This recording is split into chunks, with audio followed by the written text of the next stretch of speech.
F, vocês estão vendo aqui, ó. Vocês devem estar vendo S.Y. O que significa esse S.Y aqui? Isso significa que ele vai representar, S significa a parte inteira do número. E depois do ponto, o Y significa a parte decimal do número. E aí eu vou colocar quantos caracteres eu quero representar na parte inteira do número, né? Quantos dígitos, perdão, não seria nem caracteres, mas quantos dígitos eu quero representar na parte inteira do número e quantos dígitos eu quero representar na parte decimal do número. E aí eu consigo dizer para ele fazer esta representação. Vamos ver na prática como é que isso vai funcionar. Então, por exemplo, se a gente vier aqui e fizer isso aqui, ó, double ou float, né, poderia ser. Vamos pegar pi, 3.141592, tá certo? Eu vou pegar esse printf que está aqui, ó, e vou trazer ele aqui para cima, para a gente ignorar essa parte aqui que a gente não está usando. Aqui eu vou apagar, né, esse trecho aqui, e vamos colocar aqui, deixa eu aumentar um pouco aqui, que eu não sei se vocês estão vendo, e vamos colocar aqui, ó,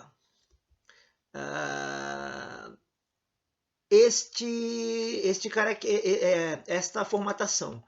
E o que a gente vai fazer aqui, ó? Como esse número não é um número inteiro, se eu representá-lo com porcentagem D, eu vou ter problema. Então, por exemplo, está faltando a variável aqui, perdão.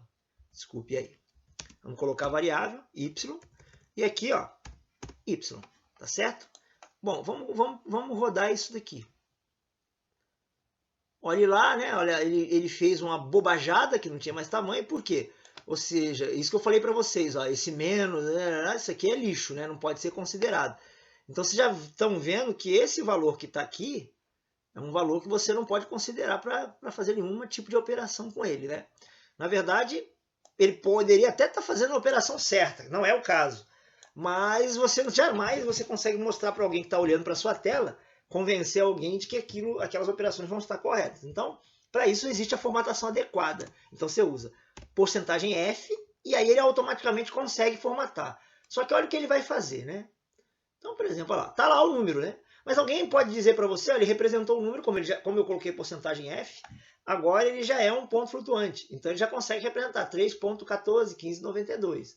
Agora, de repente, alguém diz para você assim, ó, olha, agora eu preciso de um número que não tenha toda essa representação de casas. Então eu quero representar apenas duas casas. Duas casas antes e duas casas depois do ponto. Então aqui eu vou representar com duas casas antes e duas casas após o ponto. Como é que fica isso? Quando eu rodo, olha lá, duas casas, 3.14, automaticamente ele está representando com duas casas.